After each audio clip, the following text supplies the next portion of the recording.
Oh yes, it's actually happening. A new show. Yes. Oh yes, reboot time. Except it's the same continuity, don't worry, but that doesn't mean you have to watch all of the previous videos to jump in. Might I suggest this as your jumping on point? Because this is a new show. Bad Guy Breakdown. Now, before I go any further, I want to clarify that all kinds of villains are welcome here to talk about. Except for supervillains, ironically, since those are the types of villains that are running this channel, which is why we are dedicating this show to talking about the other types of villains, since they can't be here, so we'll talk about them on their behalf. Now, before the rebuilding of this channel happened, we talked about all of the latest blockbusters to be hastily splitter-splattered on the silver screen. So now we're slimming it down and focusing it right down to what we know best when it comes to movies. The villains. And you know why. Because we're villains. And making it a 3-in-1 each time. Yes, 3 movie villains to see who is the best movie villain of the month. Starting with November. And I know that month has well passed by now, but you can't talk about it in reflection while it's happening, so it makes sense to talk about November in villains when it already passed. Okay? So get off my goddamn back if you're gonna mention it in the comments. Can you mention something in the comments, though? I'd like to hear some feedback every now and then. Anyway, without further ado, let's introduce our 3 contestants, who will each represent a villain of November, starting with Bombo Nation! Aye, it's been a long goddamn time since we've talked. Yeah, we haven't talked since we did that Cloverfield review. Wait a minute, who am I representing again? You are going to argue on behalf of Godzilla, and Godzuki. Just kidding, there's no Godzuki. Fuck Godzuki, he deserves to be butt raped. Oh, that's how it is going to be then. Yeah, so just because Godzilla is a monster and I am a monster, that means that automatically I know everything there is about goddamn Godzilla. I can't believe this. Alright, I guess I'll find some other monster villain to...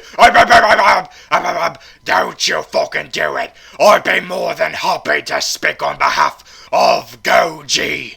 Even though his movie came out over 2 months ago. What the hell? Well, I mean, Shin Godzilla came out during that hiatus we had. And I didn't think it was fair for us to let that movie pass without giving it a shout out. You're not giving a rival a shout out? I wasn't that interested. Plus, I'm not sure how antagonistic those aliens are. And you'll keep not knowing how antagonistic they are by ignoring that movie. Can we just move the fuck along to our next guest, who will be speaking on behalf of the villain of Fantastical Beasts and Where to Fuck Them, Pepper Midnight! Oh, thank you for bringing me back so soon. I thought for sure that you were gonna bring that other villain who knows all about the magic. You mean Mordo? I need some time before I look him in the face again. He really freaked me the fuck out last month. I'm still trying to recover from that, Jesus fucking Christ. And now it is time for our final guest, who has been given the horrible, horrible task of having to talk about all the animated villains. Blob! Horrible task? Why the hell do you think that's a horrible task? I love animated movies. I know you do. That's why whenever an animated movie came out before the channel's revamp, I gave it over to you because I don't give a fuck.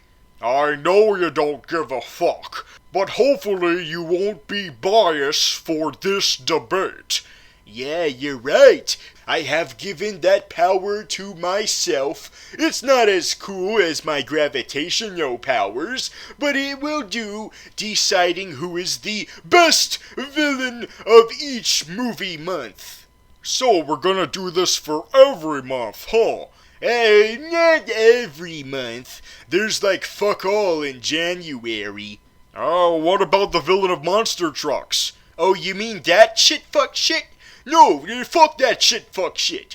Okay, now enough of the dilly-dallying. Let's get to the reason why we are here. Starting with you, Abomination. Why was Godzilla the best of November, even though he didn't come out from November? Well, it's because he had a return to form. Thanks to Shin Godzilla, he finally returned to his roots, being a villain. Because you see, that's how he originally was. Back in 1954, he was a mysterious monster that represented all of the horrible tragedy that Japanese had to go through during WW2. He struck fear in everybody as a horrible threat that could have meant the fall of all of humanity.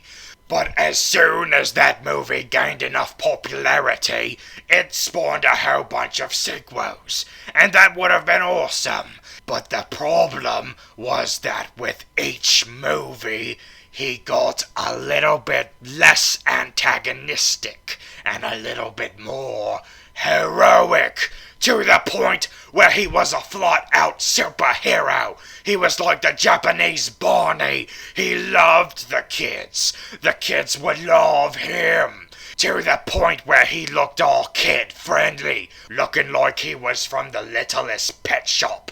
It took a revamp in the 1980s to get him back to his dark roots.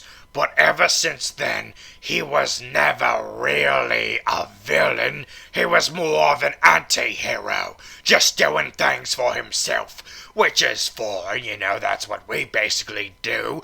But he was given an eviler villain to defeat every single time. And I know there were a couple times where he was the villain again, but what I kept clamoring for was a new era where he would always be the villain.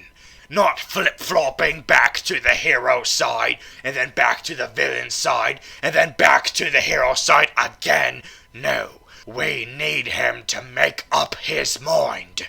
And with this revamp, I think we got it. Alright, that's a very strong start. Now, Papa Midnight, what about your villain? But before we do that, explain the choices you had. Well, you see, there were really only two to choose from. The first one was the boy with the mole haircut. But the problem with him is that he might make everyone think about the Flash, since he's about to take on that mantle next year. Yes, I'm aware of that. The no-good goddamn speedster being so fast and not being the one from the CW. Fuck him. If you can catch him, Yes, so that is why I have decided against Credence and instead go for Percival Graves. I mean, come on, his last name is fucking Graves, and his first name sounds like he's a snooty rich asshole. Although I do admit that the problem with having such a villainous name is that it should have been the giveaway that he was evil the whole time. But hey, he is that jerk with all of the authority, who you wish was found out for how schemy and slithery and slimy they really were. Except this time, he actually was found out. And that is why he is the best villain of the month, because of all that he represents. Alright, oh yes, good arguments so far. Now it's time for Blob to plead his case. Who's the cartoon villain you got? Oh, you seem so dismissive of cartoons. You're forgetting that the greatest iconography of all time came from animated movies, specifically the Disney ones. Because of all of animation, they have been known to be the ones to do it best. And sure, they hit some lulls, but who hasn't hit lulls? The point is that they are back. They've been back ever since Wreck-It Ralph. Some would argue Tangled, but you get what I'm saying. They are in their prime again right now, and Moana is no exception. Yeah, Blob, I don't mean to break it to you, but this isn't a few blobs of your time anymore. We can't just review the whole movie again, alright? We have to focus on the villainy. And just like with Papa Midnight, you seem to have more than one villain in your movie, so you're gonna have to choose. Well, the big bad is definitely not the Kakamora. They're definitely not them. They're just a bunch of coconut-themed Pokemon, really. That's all they are. Just a bunch of minions that had sex with the Ewoks and made this horrible monstrosity. The real contest is the one between Taka and Tomatoa. One is a giant lava monster, and the other is a giant crab monster. Huh, really? One is lava that can easily kill you if you get too close to it, and the other is an annoying animal that pinches you and just makes you hurt, and that's it. Yeah, I know it sounds like it's no contest, like, it's definitely Taka. But no, it is not Taka, it is Tomatoa. Yes, I'm going with Tomatoa as the villain to fight for, because here's the thing about Taka. Even though she's the one that Disney has been advertising as the main villain of Moana, she wound up being a good character who was just cursed. She's basically like the Beast from Beauty and the Beast. You know, just the misunderstood monster that turns out to actually be a good character inside. They just had to be shown who they really are and break the curse.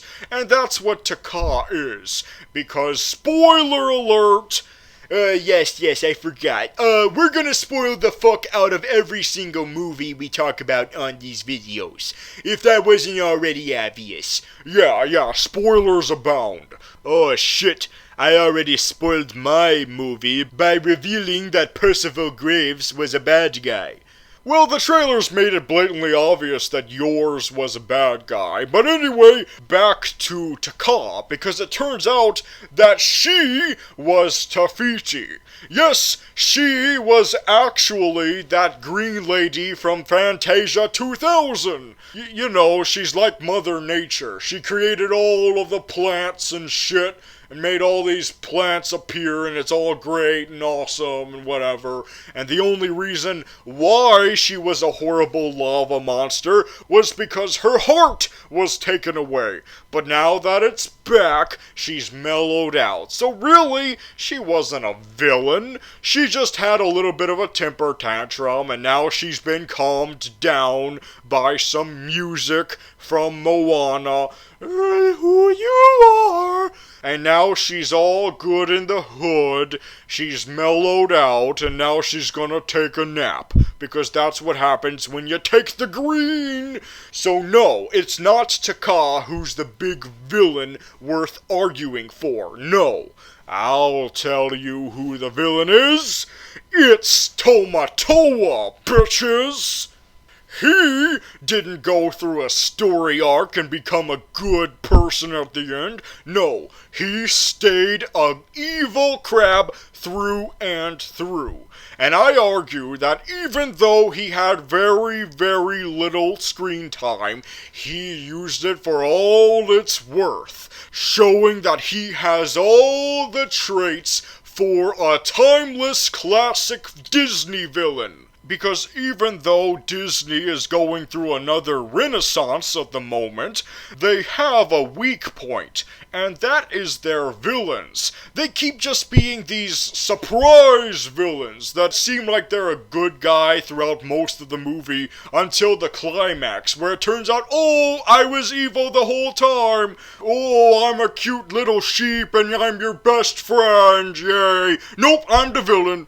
Oh, I'm your love interest because I'm the prince. Oh, but I might not be your love interest. Maybe I'm your sister's love interest. Nope, I'm neither. I'm actually the villain, just like in Shrek. Oh, I'm the elderly mentor figure that's gonna help you make robots. Nope, I'm the villain. Not before hyping up the secret that I'm the villain, even though that was blatantly obvious. But not this villain. He was public with his villainy the whole time. And that's why he is the best of November! Well, I'll tell you why all those other villains pale in comparison with Godzilla. It's because they lack the iconicness, the familiarity. Whenever you think of a limitless force of pure destruction, you automatically think of Godzilla. Now hold on 1 second. That does not mean he's gonna change the public's mind on their perception of him. He will continue to be known as that big lizard who sometimes is a villain, but most of the time he's saving those whiny little kids. Instead, it needs to be a fresh face, someone whose reputation has not been tarnished. Percival Graves. He was given a lot of trust and respect from the president of the Wizard Society of America. And that is the biggest weapon you can ever have. Trust from authority. That means he could do whatever the hell he wanted. And so when we saw all of those good wizards go up against him, it made them an enemy of the whole wizard community. And it's hard to be the most wanted criminal in the human society, but imagine how difficult it is in a wizard society. You are fucked in the ass if that happens. And that was all thanks to Percival. Well, I think you made the wrong choice. You're just saying that because the other villain I had to choose was a monster. No, that's not why. Don't play that card, mister. It's because at the end of the day, he didn't cause all that destruction. Because even he was about to be destroyed by the real villain of that movie. The Obscurus. Yes, the Obscurus. After all, the name of your goddamn movie that you've been assigned is called Fantastic Beasts. So wouldn't it make sense that the be-all and all villain would be one of the beasts? Don't forget that in that magical suitcase that's like the tortoise or Pei Wei Hamon's house, once you get inside of it, it's bigger on the inside. Of all the beasts that were in there, every single one of them was deemed harmless, was deemed just cute and huggable and so adorable and majestic and graceful. But do you know which one Mr. Scamander was not jacking off over? The Obscurus. That one he was very concerned about the danger of. It was the only one that would truly mean harm over society. An Obscurus is the manifestation of all the suppressed powers of a wizard. If they're not careful, it will all explode out as a horrible entity of pure black magic. Hey, don't talk that way about black magic. Oh, you know what I mean. That should have been the villain that you chose to fight for. If it was that one, then yeah, it would pose a threat against Godzilla. But you mentioned something about how important the title is, Fantastic Beasts. And I agree with you. It is important that the centerpiece of this movie is the beasts. Which is why the biggest threat you could have is the destruction of the beasts, seeing them get killed. And do you know who we have to thank for that threat? Mr. Graves. Yes, he was the one who threatened to have all of those animals exterminated. I'm talking about all of those marketable plushies. The greedy echidna, the invisible sloth, the rhinoceros that was down to fuck, and the social anxiety stick bug. Well, he might have been the best of the month if it hadn't been for that twist at the end. Oh, I had a feeling one of you would bring that up. Come on, give me all you got. Well, you see, Papa Midnight, you shouldn't be defending Mr. Graves, because there's no Mr. Graves. It was just a disguise, used by the actual villain of that movie, Gillert Grindwald, which made a lot of people disappointed. Now, why would they be disappointed? Gillard Grindwald was a character that was mentioned in passing several times during the original Harry Potter franchise. And now we finally had the chance to see him in action. Previously, we only had flashbacks to either before his prime, when he was just a snot-nosed kid, or it would be after his prime, where he was a washed-up has-been. Never had we seen his glory days depicted, but now we do. Because when he was Percival Graves, we thought, oh, so we're just seeing him. Oh man, this would have been the perfect chance to see Gillert in his heyday.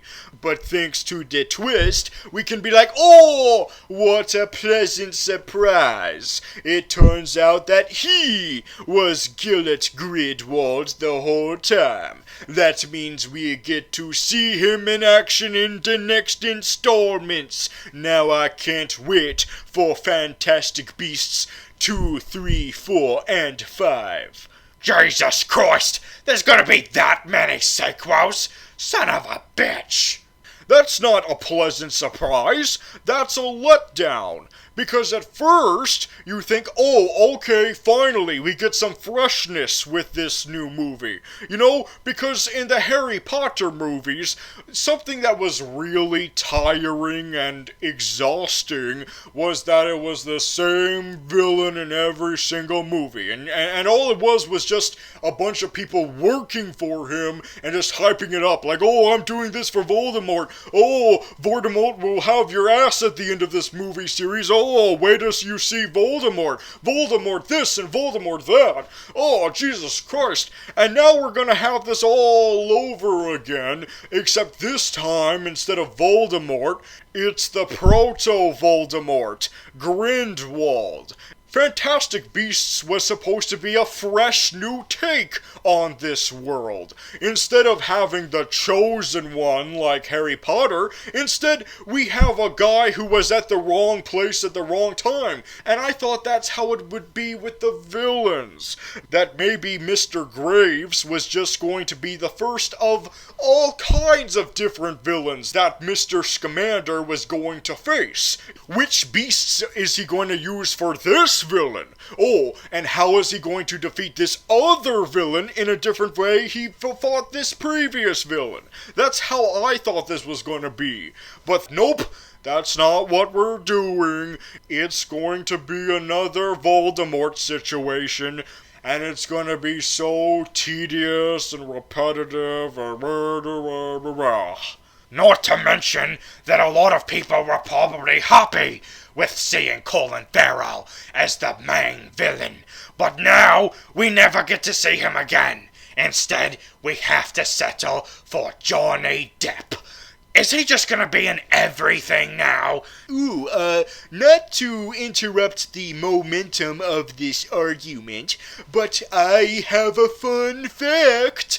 This is not the first time we've seen Johnny Depp and Colin Farrell play the same character. Oh, really? When else has this happened? The Imaginarium of Dr. Carnassus. Oh, Graviton, why did you have to make us think about Heath Ledger? Now we're all depressed and sad. Not sad enough to break your villain down, Blob. It's your time to get criticized. You shot yourself in the foot by mentioning that Tomatoa was only in the movie for a few minutes. And not only that, but he wasn't even in the climax, so that immediately disqualifies him from this fight. You should have chosen Tekka, because she was the one who was present for the climax.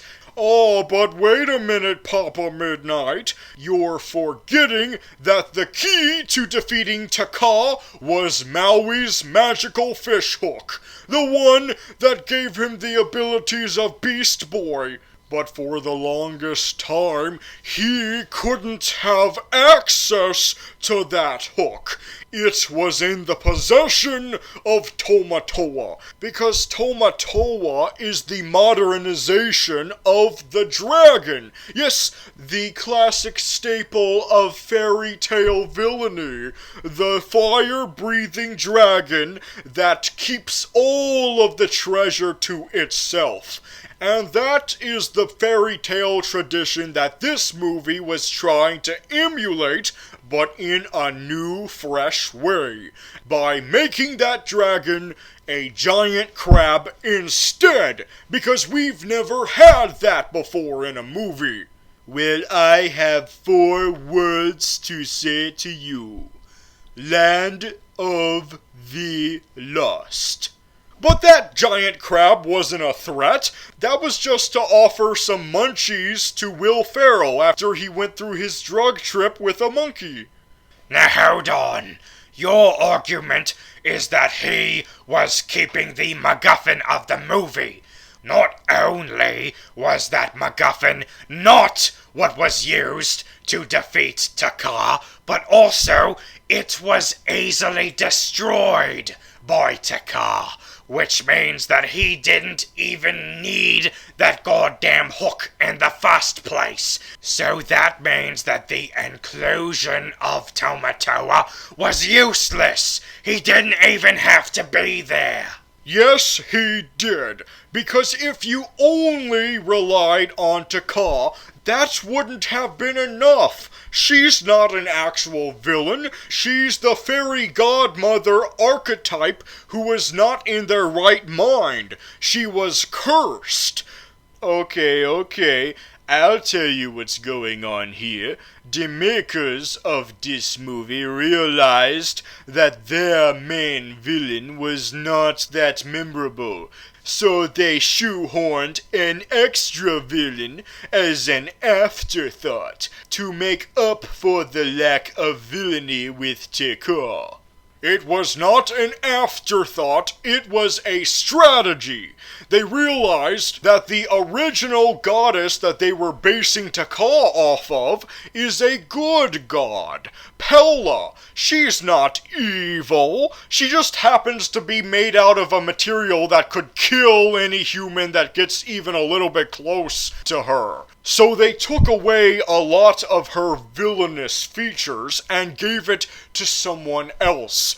And this worked out in their favor, because they tricked people into thinking that Taka was all we had. Just this big faceless entity with no personality and nothing to say. No, there was someone else lurking around in this movie that they decided to keep 100% a secret. Yes, no giving away this villain. Listen, Chubsy, you gotta face facts. I appreciate you choosing a monster, but you chose the wrong monster. Oh, don't come to me about choosing wrong villains. Hey, mine is the only one that had a definitive villain. It wasn't a difficulty choosing which mine was the villain, because there was only one. Oh, really? Are you sure it wasn't the politicians? Yes, the politicians, who in every single turn against the main protagonists of the movie, you know, the good-meaning lesser-up politicians, the higher-up politicians shot them down each and every time they had a pitch for how should be the proper way to deal with Godzilla, such as evacuations, and whether or not they should trust America.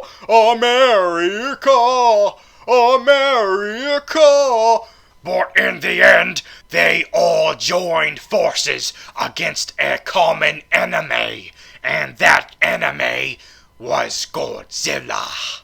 Please. Any intimidation or fear of Godzilla was quickly ended the minute he first showed up on screen. Are you shitting me? He's been the scariest he's ever been. I mean, just look at him. He's all morbid, and he looks all gruesome. He just looks like a soulless, demonic, pure rage incarnate. When he reached his final form, but this version of Godzilla is a Pokemon. And everyone knows that the biggest, most badass, most scariest, most ferocious of Pokemon start out as a little, cute baby larva. And that's how your Pokemon was. He was a cute little baby with big, giant, googly eyes that made everyone everywhere go, "He's so cute, I want a plush toy of him." No one wants a plush toy of Gridwald. He wasn't adorable, he was freaky. If you saw that in real life, you wouldn't think that was cute. You would be like, oh, what the fuck is that? I'm completely befuddled by everything. And because of your complete awestruck, you're frozen in complete confusion. And that's when he eats ya. Speaking of confusion, I just spent all of that movie just wondering whether or not he actually started out as that old man. Like, did that old man mutate into Godzilla? Or did he fuse with Godzilla and spawn all of those xenomorphs that were coming out of Godzilla's tail at the end? Thank you for helping my point, because that is the most villainous thing you can ever do. And a movie with the implication that things are about to get even more fucked up. This old dog has new tricks. Not only does he have the scorpion laser tail, but also his atomic breath is no longer limited to just his mouth. It goes out everywhere. And the cherry on top of this sundae is that he's spawning a whole bunch of other monsters. We're looking at a new era of horrible kaijus, meaning the end of humanity once again. Yeah, but that just means that we are about to get a whole bunch of other monstrous villains instead of Godzilla. Even if that's the case, that at least means that he will go down in history as the genesis of this dark time in humanity. We have him to thank for that. Well, guess what? That is the same thing that's happening in my movie world. In the world of Fantastic Beasts, there's a new era happening. And unlike your villain, who is probably just going to fight with the humans again against the new wave of villainy, my villain is going to lead that new wave of villainy. Oh, really? Well, we all know what's gonna happen there. He's gonna be arrested, and then he's going to inspire a little boy to become an evil albino turtle man. All of your future villainy has been spoiled. Well, at least Abomination and my villains are guaranteed to have a future. The sequels to Disney movies are very hit and miss. There's no guaranteeing that your movie will spawn a good enough sequel. And even if it does, is there really any chance of Tomatoa elevating to main villain? I think not. He is just going to be a supporting character who just shows up every now and then to give Moana and Maui some shit to deal with. He's just going to be a nuisance, not a villain. He is a villain, and I'll tell you why. There used to be a time where if you wanted to be memorable as a villain, then you had to have a song to match. Such as Poor Unfortunate Souls, Trust in Me. I got friends on the other side. He's got friends on the other side. Mother knows best. Mother knows best.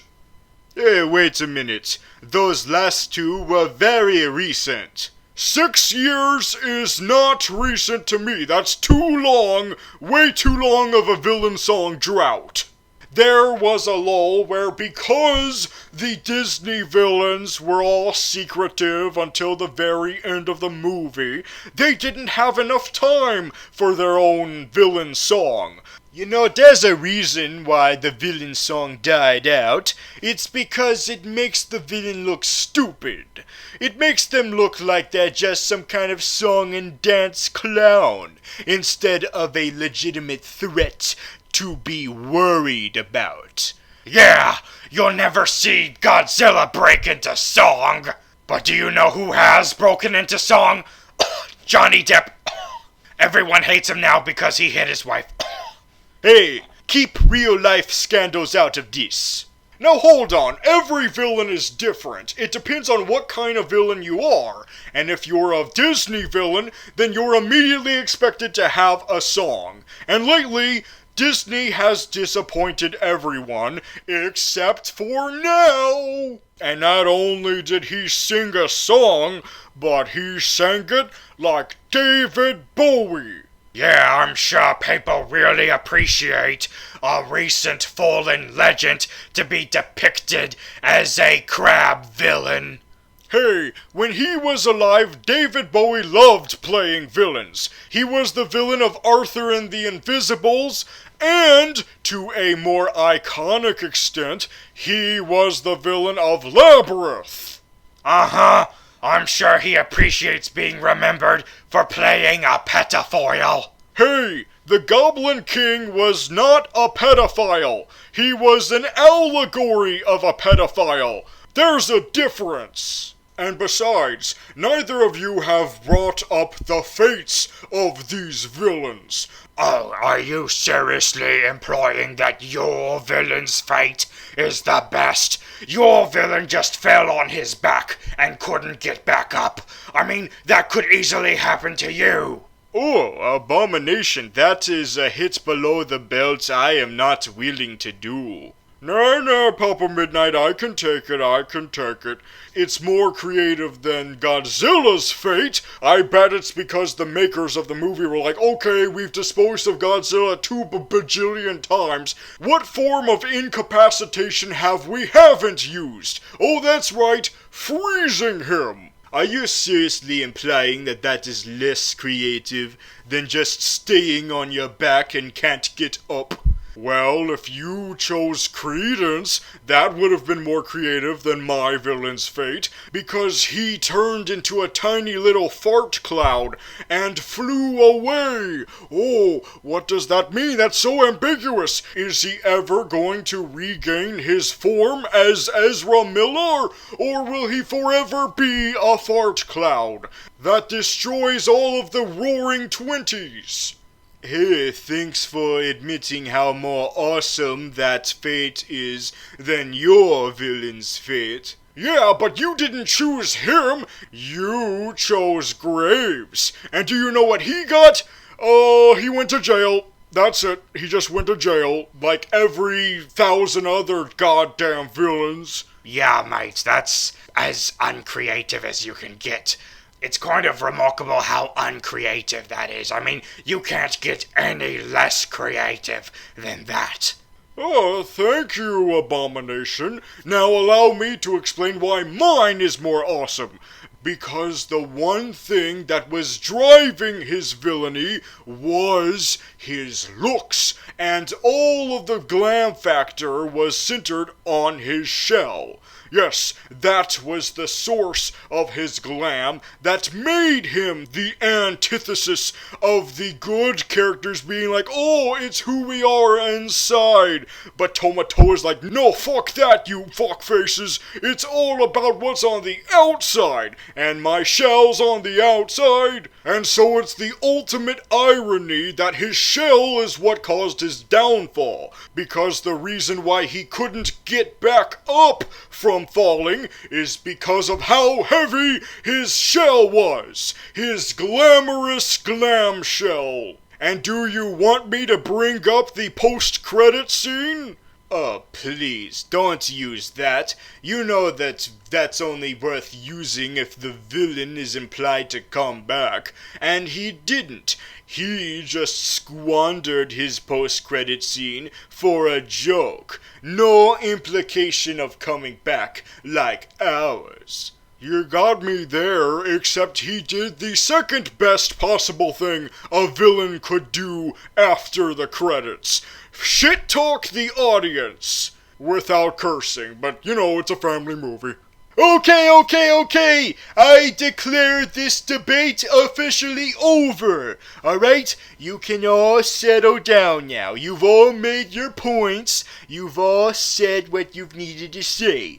Now, I'll start off my judgment by declaring Papa Midnight's choice out of here.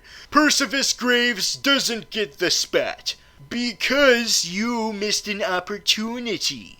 I believe that the Abomination was correct in that the Obscurus was the better villain. but not because of the obscurest part, because much like Perseus, there was two sides to the coin. One was Graves, and the other was Gridwald. But with the Obscurus, the other side of that coin was Credence. And what disappointed me about Abomination's argument is that he never once brought up the Credence side of that coin. Because Credence is the allegory of someone who gets abused. Just horrible, horrible, horrible parenting from that awful bitch of a foster mother and kept inflicting her anti-wizarding views. And you didn't bring up any of that. None of that. And if you had, that would have been what you could have used to win your argument. But nope, no winning for you. Oh man! God damn it! I knew I was forgetting about something! And it's a shame that you didn't use that argument, because that made your villain all the harder to go up against Blob's villain, Tomatoa, the villain of Moana. Because I do agree with you, Blob. What really hits it home is that he has his own villain song. And even though Papa Midnight did bring up the fact that there have been recent villain songs, it was important for Tomatoa to receive that torch, because if he didn't, then probably no one had, and the tradition of villain songs would be dead after Mother Knows Best. And who knows, maybe now that this torch has been passed, that means we can have a whole new era of villains breaking into musical numbers. Immortan Joe could sing about how mediocre everything is. Loki could break into a song about how there's red on Black Widow's ledger only to be interrupted by Hulk beating the shit out of him. Donald Trump could sing about, let's not make this political. So anyway, your villain is the best villain of November! Yeah, I did it! Tomatoa is the best! Crab lives matter! Oh, I could just kiss Jermaine Clement in the face. I guess there really wasn't anything that my villain had to offer that reinvigorated a classic villain tradition. And I guess that my villain was too much tainted by the other depiction of Godzilla that's going on at the same exact time in America, who is also a superhero. Oh, I should have known that was too big of a blow. Yeah, but what really put it all together that made Tomatoa the best villain of November was the David Bowie factor. Yes, giving honor to the legend in a timely manner, and what better way to do that than to educate all the kitties using a Disney character. And on that note, this ends our pilot episode of The Bad Guy Breakdown. Is it good enough to be green-lighted a whole series order? Well, since I'm the one with that power, then, yes, it will be greenlit. Let's do it. This is the first of many. And these have been my guests. Emile Blancsy, a.k.a. Abomination. Linton Midnight, a.k.a. Papa Midnight. And Frederick Dukes, a.k.a. the former host of a few blobs of your time, the Blob. And I'm your host, Franklin Hall, Dr. Franklin Hall, a.k.a. Graviton, and we will see you next time, and that one will include intergalactic dictators and singing mice and many more surprises. Probably one specifically, but anyway, I'll see you then. Only here on the Bad Guy Breakdown. I'd rather be shiny, like the treasure from a sunken pirate wreck. Scrub the deck and make it look shiny. I will sparkle like a wealthy woman's neck. Just a sec, don't you know? Wait a minute, were you trying to emulate Jermaine Clemens, or were you trying to emulate David Bowie? That's a secret that I'll take with me to my grave.